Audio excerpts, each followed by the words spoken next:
I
tell you what, things may be settling down in Washington for the holidays, but out on the high seas of the Caribbean, the action is, like the weather, is getting hotter.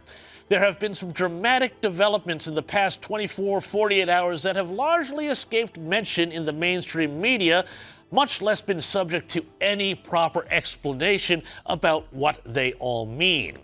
Now, last week, of course, when it came to Venezuela, the big question was about the attempt to stitch up Secretary of War Pete Hegseth over that supposed double-tap strike on what were said to be Venezuelan drug boats. Oddly, though, that whole controversy, which was supposed to be Hegseth's and possibly Trump's "the walls are closing in" moment, seems to have dropped out of the headlines. I wonder why. Could it be that, like pretty much everything else in the Democratic left playbook for literally the past decade, they managed to get themselves on the wrong side of the old 80-20 rule? You know, I'd love to have been in the meeting for this one. Can you just imagine? Gosh, guys, sorry, not guys, gender-neutral political associates, we seem to have taken a shellacking that time we took the side of biological men in women's change rooms, and the time we opposed deporting illegal migrants who'd committed terrible crimes. And, well, about that Hamas thing, the less said the better. But you know what will really rally America to drive Trump out of office? If we side with the cocaine smugglers working in concert with a nasty anti-American regime in Venezuela that's not only playing footsie with our enemies and rivals, but also selling them oil on the cheap. Yeah, love that Democrat logic. But on Thursday, the U.S. Coast Guard, the Navy, the FBI, and other assets ran an operation to seize a cargo ship that was absolutely loaded with oil, as much as 1.6 million barrels worth, and was being used to smuggle crude out of Venezuela in violation of sanctions. I gotta say, the pivot here is incredible. We have, in the space of a week, gone from a war on drugs to let's choke off the one real source of major funding for the Maduro regime in Venezuela and look to precipitate, finally, its collapse. All in a week. Now, Venezuela, by the way, is a great example of why socialism is a hell of a drug, going from one of the richest countries in South America 30 or 40 years ago to the sort of place where a special occasion calls for eating the zoo animals. And oil is what this all now seems to be coming down to. Choking off Venezuela's ability to pump out oil, sell it to the foes of the West, and thus keep its evil regime going.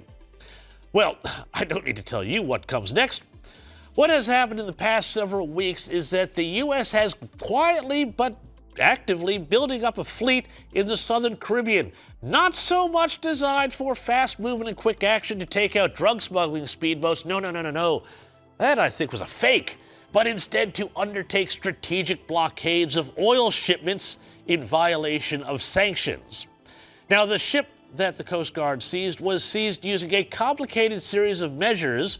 The ship was using a complicated series of measures to spoof its identity and location on radar, and it was owned by a complicated series of shell companies to hide its true nature and ownership, which of course goes back to the Venezuelan regime, and it's using it to bust sanctions and get cheap oil off to Iran and China and get the money in return.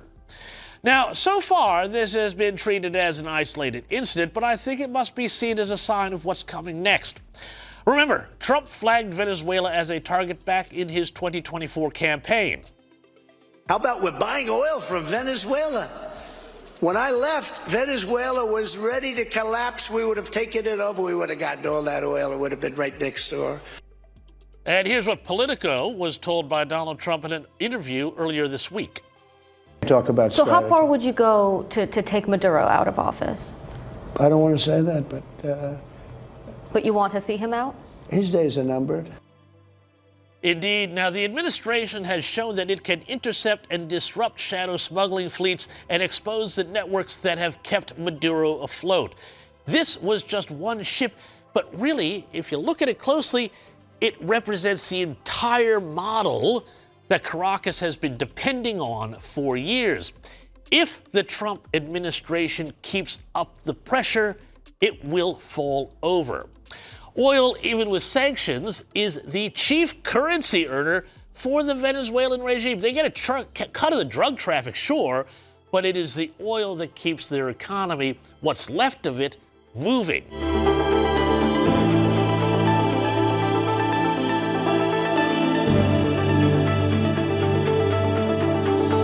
We took the worst border in the history of our country, and in a period of 2 months, we turned it into the strongest border in the history of our country. During this time, we've also achieved a 50% drop in the amount of fentanyl coming across the border, and China is working with us very closely on bringing down the number and the amount of fentanyl that's being shipped. You know, fentanyl is very bad when you mix it with certain ingredients, but it also is very important for medicine, for anesthesias, various other things. I want people to understand that. It's not made necessarily for bad. When it's mixed with certain things, it becomes bad. And that's what's taking place in Mexico. And we've got it down to a much lower number, not satisfactory, but it will be satisfactory soon. In May, we executed the largest fentanyl bust in the history of the U.S., seizing 3 million fentanyl pills all at one time. Think of that, 3 million pills. It's amounted to billions of dollars worth of drugs. And last month, we seized another 1.7 million fentanyl pills in the state of Colorado, the poorly run state of Colorado, with a governor who's incompetent. And frankly, with a governor that won't allow our wonderful Tina to come out of a jail, in a high-intensity jail, because she caught people cheating on an election, and they said she was cheating. She wasn't cheating. She went over, she looked at one of the election scams going on, and because she did that, they put her in jail for 9 years. The governor of Colorado is a weak and pathetic man who was run by Tren de Aragua. The criminals from Venezuela took over sections of Colorado, and he was afraid to do anything. But he puts Tina in jail for 9 years because she caught people cheating. And when she walked over and got involved in it, they said she was cheating. She wasn't cheating. She caught people cheating on the election, 2020, along with a lot of other people that cheated on that election. You'll see that coming out more and more. But there's no doubt that America's adversaries are trafficking fentanyl into the United States, in part because they want to kill Americans. If this were a war, that would be one of the worst wars. I believe they killed, over the last 5 or 6 years, per year, 200 to 300,000 people. You hear about 100,000, which is a lot of people, but the number's much higher than that. That's been proven. And they've destroyed a lot of families. Because when they lose a child, or even if their child is heavily addicted, you lose that family. The family will never be the same. That's why today I'm taking one more step to protect Americans from the scourge of deadly fentanyl flooding into our country. with this historic executive order I will sign today, we're formally classifying fentanyl as a weapon of mass destruction.